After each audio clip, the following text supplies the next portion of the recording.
My guest today is originally from the UK. He's got a really impressive background in particularly business development and in sales. From what I can tell, he speaks more languages than I do, or at least more useful ones, including Mandarin.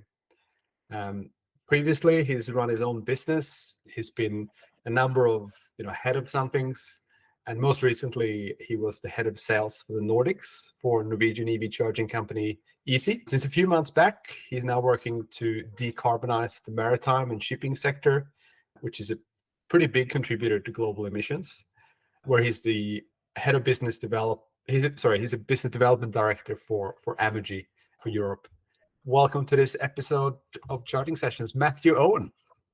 Good day. Thank you very much for having me, Johan. Very excited to be here. I wouldn't be sure to qualify Norwegian as a particularly useful language, except perhaps if you are living in Norway like I am, and maybe then, not even then. But anyway, thank you for the introduction. That's true, and I think in my case I can possibly list more languages under my belt, but there'll be things like Swedish, Norwegian, Danish, and yes, not particularly useful unless you're there. Keen to get to know a little bit more about you and what makes you tick and learn a little bit more about what Amogy does. Perhaps just to kick us off, can you tell us a bit about your background? What interests you as a kid growing up, and what did you end up doing at uni? What does your kind of career look like at a high level, and how did you end up at Amogy? Yeah, where to start really? I mean, I think as a kid, I always was really interested in languages, the creative arts, and that pretty much always followed me through. When I decided on which university degree to study, I was really into English literature and English language at the time, and that was quite a good stepping stone. And I had my sights set on starting a career in law. Okay. So I pretty much thought, English is quite a good subject that you can convert into law. And that was the trajectory that I was going to be on. In my gap year, I spent 6 months working at a legal office and decided, okay, that's definitely not going to be for me. It was, for some people, I think it's a fantastic career, but I thought, actually, goodness me, I can't do this. So, but anyway, went and did 3 years at the University of Leeds, studied English literature. And from around that area originally, around Leeds? No, I'm actually from Cambridge originally, so they're in the south of England or sort of southeast. But yeah, I decided to study at the University of Leeds. That's actually where I met my wife, who's Norwegian, which is part of the reason, or a big part of the reason why we live here. And from there, essentially, my degree finished. I graduated in 2009, and that was pretty much in the thick of the financial crisis in the UK. I had done half of my gap year at the lawyer's office, as I mentioned, and then after 6 months, thought, okay, this isn't for me. Did 6 months in China, actually studying martial arts and Chinese language at a academy in Beijing. Wow. And after university finished, China was on the up, and I just thought that it would be a cool thing to do to go over there and learn Mandarin and see where that took me, really. So after uni finished, went to live in Beijing for a number of years. I studied at Tsinghua University, which is one of the best universities in China, for a year and a half. After that, I just started getting contacted by a whole bunch of different companies who were I had sort of contacts with in the UK through family, through friends who were doing some kind of business in China. So that was pharmaceuticals, education, healthcare products, stuff, a whole range of different industries, actually. And I just sort of started doing some man on the ground consulting for them. They needed someone who was familiar, who could speak and sort of read and write Mandarin and do translations for them and interpreting. And then that was from there, I just sort of started working for myself, had my own little consultancy, ended up having a couple of people in China working with me. So that was a really, really interesting time.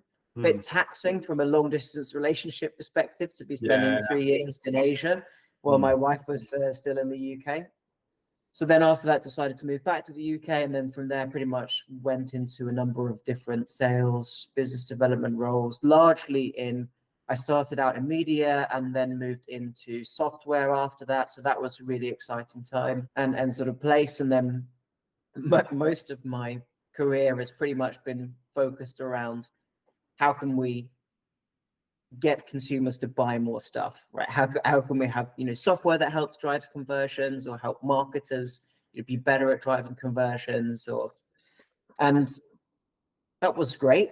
Software's a super, super exciting place to be. But fortunately, a couple of years back, when my wife and I moved to Norway, I got the opportunity to work for Easy, as you mentioned in your kind introduction. So Easy was really my first foray into the green technology space. Yeah. And pretty much from there, I've never looked back. It's something that I'm really, really passionate about. I have a lot of purpose, when I get up and go to work every day, and it's really inspiring to sort of be part of electrification of the planet, as we were at Easy, and now my role at Amegy is very much focused on, as you mentioned, decarbonization of really hard to abate sectors. So maritime is one, but also energy production or industrial processes as well. So yeah, that's pretty much like the career trajectory to date.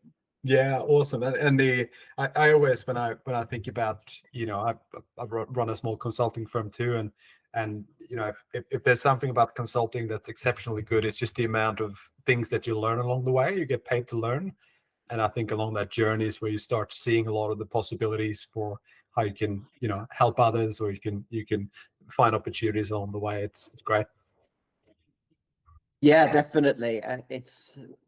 And the kinds of different situations you find yourself in, and the different customers or the different clients you get to work with, especially in China, it was a real variety of different people that you were meeting, and no 2 weeks are the same, no two assignments were the same. And it was for sure a pretty exciting time. But as you know, as much as anybody, can also have its challenges as well, and I think that's what led me into a career in sales. Actually, when I started, I knew absolutely nothing about sales other than just an ability to talk to people, which is sort of half of it, but not all of it.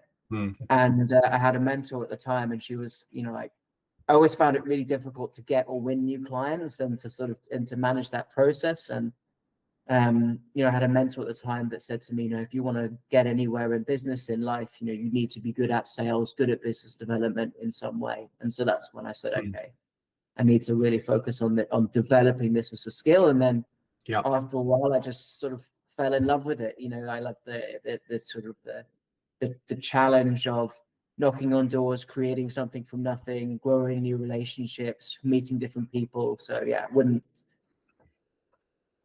change it for the world. Yeah, awesome.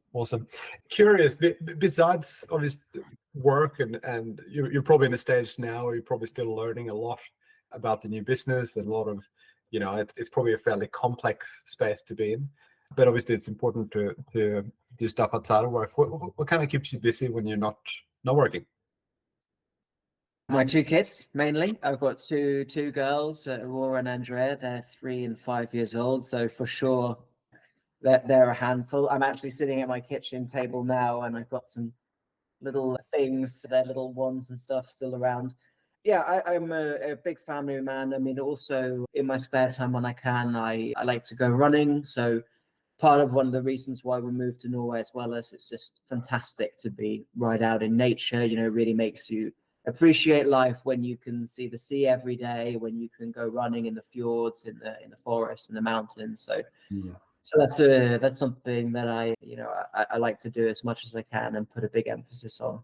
Yeah, it's a shame this is going to be on video. I might have to edit this out, but as you know, I'm from Sweden. I'm about 15 minutes from the Norwegian border, but it's incredible the amount of beauty and that Norway has been able to be dealt. I love going to Norway, and I was there, just a few weeks back on holiday. Sweden, Norway, and Finland, and it's just incredible country, really. And I love the people. I love the traveling in Norway and the whole experience. It's a pretty cool place. Yeah, for sure. As long as you don't go waving a flag around, or as long as you don't make those views too commonly heard at the next ice hockey game between Sweden and Norway, I think you'll just about be safe there, Johan. But no, Well, yeah, it's nice. luckily Norway isn't that good in ice hockey, so that's fine. Um, so let's dig into maybe a little bit about Amogy. I've been in sort of energy industry or the electricity industry. I probably want to say for the last maybe 13, 14 years, and have probably particularly in the last few years done a lot of work around e-mobility, electricity storage, and electrification more generally, which I think is a trend that's certainly happening all over the world, in particular in places like Australia, where we still have a lot of gas being used in the system, etc. So I hear a lot of conversations in the industry about electrification versus hydrogen. Why would you use hydrogen when you need perhaps 3 times as much electricity in order to produce that hydrogen, and then use it for a process or whatever it might be? Obviously, it's more efficient, generally speaking, to electrify stuff from the source than it is to turn it into hydrogen, or in this case, ammonia. For the global sort of shipping operations and the maritime industry, I can intellectually understand it's a different challenge. We can't make batteries that big, and so I'm completely on board with the fact that we need to do it differently, because we're talking some pretty big distances. There's not a lot of places you can refuel or recharge if you got it my way. So can you talk us through a little bit why ammonia is a particularly good fuel for this application? Yeah, absolutely. And I guess also maybe start with a little bit around how Amogy uses ammonia as well. So there are 2 ways that you can essentially use ammonia as a fuel. You can combust it, so you can have a conventional sort of combustion engine, and you use a kind of a mix of diesel as a pilot fuel to kind of start the combustion process, and then you essentially burn it in in an engine, which, like any other combustion process, has a lot of different emissions that still kind of get released as a part of that, although obviously significantly better than traditional MGO marine gas oil. The way that Amogy essentially uses ammonia is slightly different. We essentially we crack ammonia, the chemical. So ammonia's compound is NH3, so 1 part nitrogen, 3 parts hydrogen. And rather than combusting it, essentially we crack it, and we then use the hydrogen to go into a fuel cell, and the fuel cell creates clean electricity. The nitrogen can get vented safely into the atmosphere. So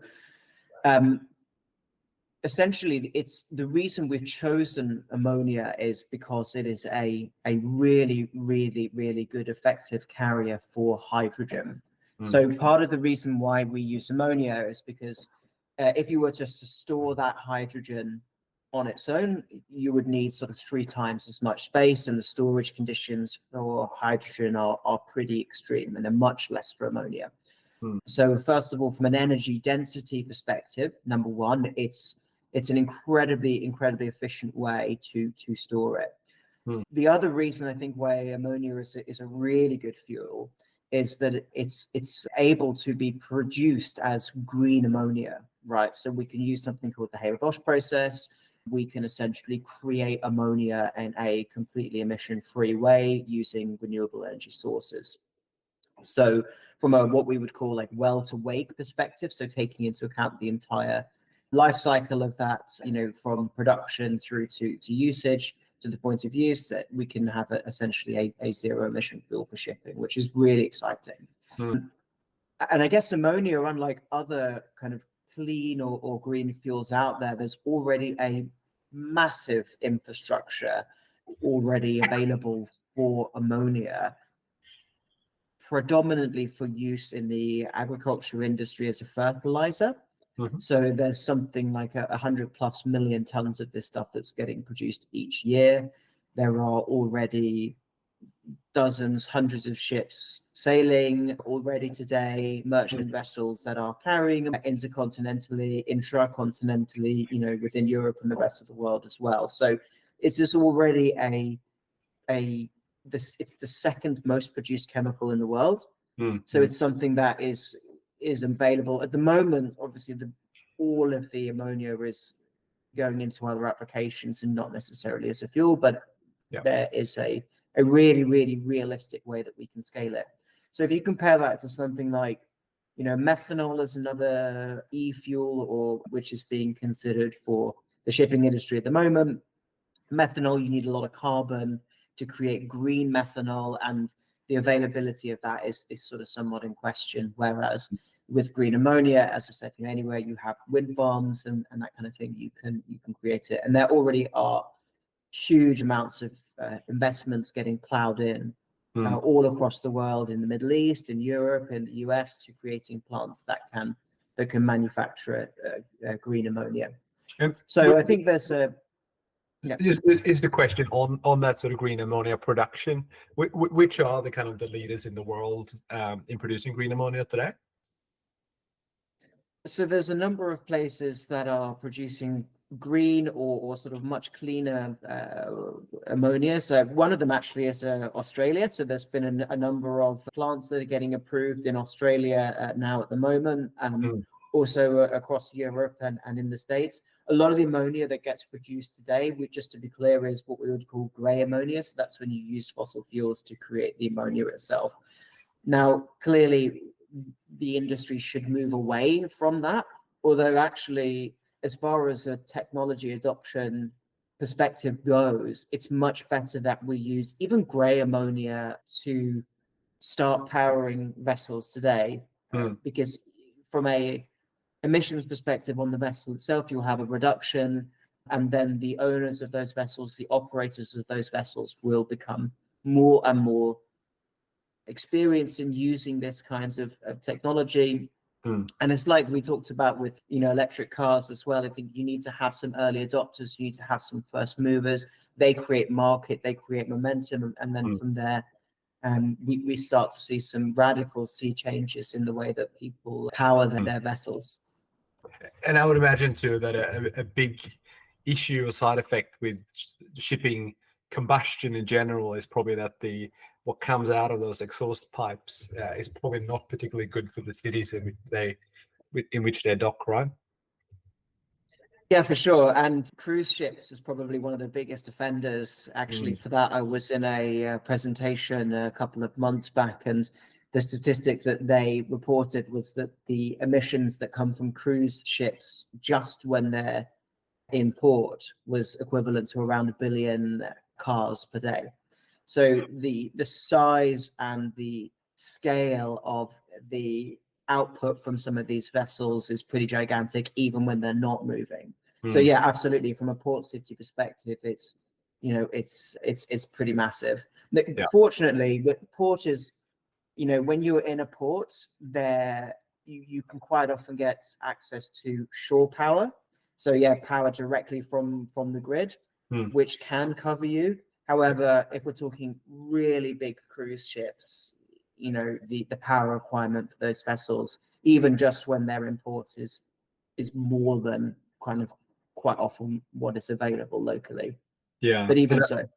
And I would imagine too, as I know shipping cruise ships is still very much a growing industry, and as they probably explore more and more parts of the world and get into new places, that type of infrastructure to support the electricity for those vessels when they're in harbor is probably not, probably takes a long while to catch up, I'd imagine too. Can do, yeah. I mean, it is a growing industry. Obviously, took a bit of a hit during COVID, but it's very much bouncing back. Although actually, if you think about it in terms of from a scale perspective, right? When we talk about the cruise industry, you're only actually really talking about several thousand vessels globally.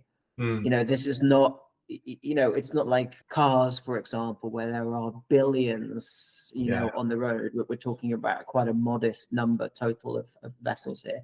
In fact, the total merchant vessel fleet globally, if you like, so the amount of vessels that are sailing, merchant vessels that are sailing globally, we're talking of, around about 110,000 total. So this is not, from a scale perspective, this isn't quite the same as yeah, electric cars, but Yeah, nonetheless, it still it's a little bit it still easy to accounts for speed. yeah, Sorry. it's a little bit easy to wrap your head around, but it's still 100,000, and you think about the size of some of these, small towns or even small cities in terms of the scale. It's incredible. It is, and it's.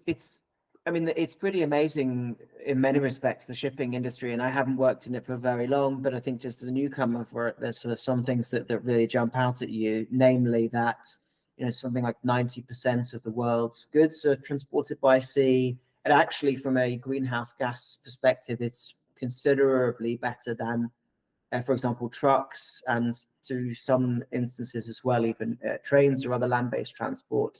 Certainly air cargo is considerably more damaging to the environment than shipping is. Nevertheless, shipping still accounts for around 3% of global greenhouse gas emissions. Yep. So definitely a sector ripe for decarbonisation. And I think, for any climate change deniers out there, they might scoff at 3%, and why should we even care about it? I think when you look at all the different sources of emissions out there, obviously the transport sector as a whole is considerable, of which shipping and maritime makes up a significant part. And then obviously we have the electricity sector and energy generation and production making up the biggest part, but they're all interconnected, right? And we need to think about all of them in parallel to get on top of this. Yeah, definitely. I mean, 3% is not nothing when we're talking about, any, incremental reductions that we can have will significantly help. And I think also with the Amogy technology, we're starting first with maritime as an application for a number of reasons, but also the technology that we have can be scaled further as well. And the other things that we can potentially decarbonize from there as well is other like heavy duty transportation. So things like, quarries, building sites, these kinds of applications. We actually had as one of our demonstrations a American semi truck that ran on ammonia for 7 hours. So that's also a big possibility. And further on from there as well, if we can, use the technology for, industrial production as well, I think we'll be covering quite a lot of the big greenhouse gas emissions sources that we have today. And I think I even saw on your website you have an aeroplane. Is that hinting at maybe even applications in the aviation industry? Possibly in the future. I think one of the things that you still have to take into consideration is that while ammonia is a very energy dense chemical, or it's a very, very energy dense fuel that you can use, you still need sort of 2 to 3 times as much ammonia as you would MGO, so marine gas oil, on a vessel. Ships are, maritime in particular, is quite a good sector for us to start with because ships are already quite large. Space is a big factor, but not the most determining factor, the same as weight as well. You can make ships larger and larger and longer and heavier, and they can still sail very efficiently, if not more efficiently. The same isn't necessarily true of airplanes. They need to be a little bit more compact, and so it's a bit more of a challenging sector. I'm by no means an expert in the aviation industry for sure, but yeah. And I would imagine that density ratio to be even higher in the aviation industry. I think the energy density there is quite significant, probably compared to maritime. Yeah, for sure. I mean, marine gas oil is probably one of the lowest in terms of the sort of the quality of the fuel that you need versus like avgas or something like this. Yeah, that's right. And can you tell us a bit about your particular role at Amogy and what you're aiming to achieve? I guess both professionally in the role and I guess what you're hoping to achieve in terms of objectives in that role. Yeah, thank you. So first and foremost, as business development director, my role is essentially to work out what strategy Amogy needs to take to be successful in Europe. So that very much started with a undertaking around which markets for us are the most relevant. So For that, we need to assess a number of different criteria. So how willing those markets are to decarbonize, the size of the maritime sector there, whether there's any government incentive support that will help ship owners decarbonize. Offshore wind industry as well for us is something that's very interesting, both from an ammonia production perspective and also from the vessels that serve them. For most offshore wind companies, the second biggest source of their emissions is the ships installing and maintaining those offshore wind farms. So it's a pretty big incentive for them as well. So that was a big part of my role, is kind of working out what strategy we need to take within Europe to realize those opportunities. What I'm very much focused on now, which is super, super exciting, is working with the cargo owners themselves. So by that, I mean, in the maritime ecosystem, you have the ship owner, so the person who actually owns the ship, but then you also have someone who charters or essentially, rents that ship out for a period of time to carry their cargo to and from various destinations they have. Okay. So it's very important that the ship owners themselves are willing to decarbonize, but it's equally important as well that the cargo owners, so these might be people like IKEA, who's sending containers all around the world, but it could also be cement companies, fuel companies, any company that has products which are transported by sea. It's very important as well that they also set a big focus on their Scope 3 emissions, so their own carbon emissions from logistics. So what we're doing at the moment, and what I'm doing in particular, is trying to work closer and closer with those cargo owners to convince them that there are zero emission solutions available today for shipping, and to help them realize the value in that. Because as much as the ship owners themselves, want to decarbonize, essentially those costs are going to have to get passed down the line somewhere. Decarbonization won't come for free, nor will it necessarily be cheap. But that's, I guess, what's really exciting about it, is kind of working with those cargo owners, convincing them that there do exist today zero emissions solutions. So that's pretty much what I've been focusing on. And that's super interesting, because it kind of alludes to, would it be fair to say that perhaps the biggest pressure or the biggest invisible hand in terms of creating this impact would be those big corporates?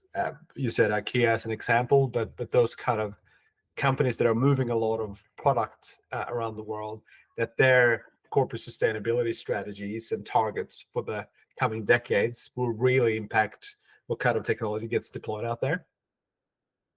Yeah, definitely.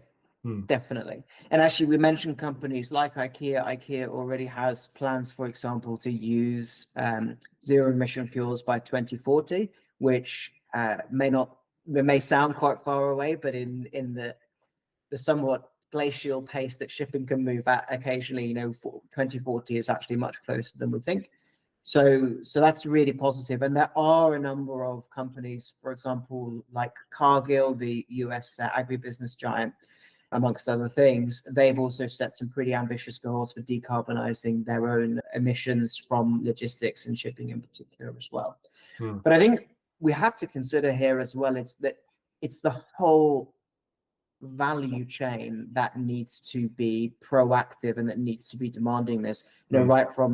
Right from the consumers, they need to be willing to pay a little bit more for their logistics and for their transport, for their goods ultimately, if they're going to have carbon neutral or certainly much less carbon intensive end goods. It's going to need participation from the governments to set rigorous targets and enforce them as well. It's going to need the cargo owners, the companies producing these goods, to be on board with paying a little bit more from their shipping. The ship owners themselves need to adopt new technologies. They need to spend a little bit more on them. So I think it's the whole ecosystem, if you like, that will be important in the transition.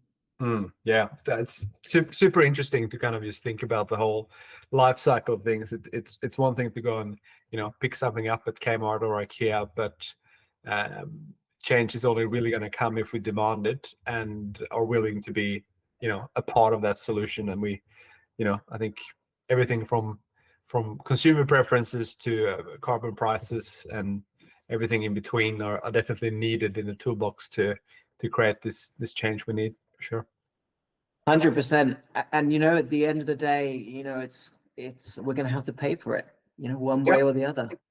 And I guess too, the other side of that coin is it's a small price to pay for, the change that we need to achieve and get us on the right course again. Yeah. 100%. Yeah. A final question for you. What excites you the most about I guess more generally, the sort of energy or clean transport industry over the next few years or next decade? I think one of the things that really excites me a lot is that just to see how fast some of these technologies are moving, how quickly the increases in efficiency are, and also to see how much investment is going into it, right? So in Europe, for example, you have things like the Europe Innovation Fund, you have Horizon Europe, which is something like 95 billion euros. You have in Norway here locally, Enova, that's committing enormous amounts of funding to these sorts of projects. So, and actually, we have some pretty good tax systems here in the EU, especially you have things like ETS and the Fuel EU Maritime, which is coming up. These are specific to shipping. And the proceeds for these carbon allowances, if you like, are essentially going right back into investing in zero emissions or emissions reduction technology. So, I said that people are going to have to pay for the transition, they are. And actually, it's really exciting to see that there's a lot of investment getting put behind some of these new technologies. And as such, there's just so many more new companies with new technologies coming into the market nowadays. And there's much more of a socialization of the idea that decarbonization is possible, and also that it is possible to do it in a way that is both effective and efficient and scalable.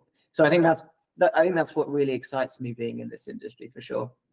Yeah, awesome. And I think even though perhaps some of those investments and the funding environment is a little bit in a bit of a lull at the moment, I think, hopefully towards the end of this year, going into 2025, hopefully there's a lot more money that'll come back in. It's important to see the government, I think, to keep, as you mentioned, both the Norwegian government and the EU to keep pushing for a lot of these technological changes, because we're going to need all the support we can get to get the work done. Absolutely. Well put.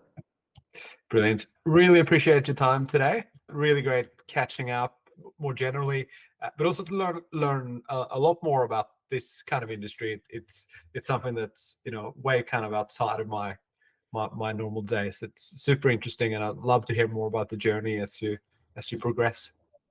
Definitely. Thank you very much for having me, Johan.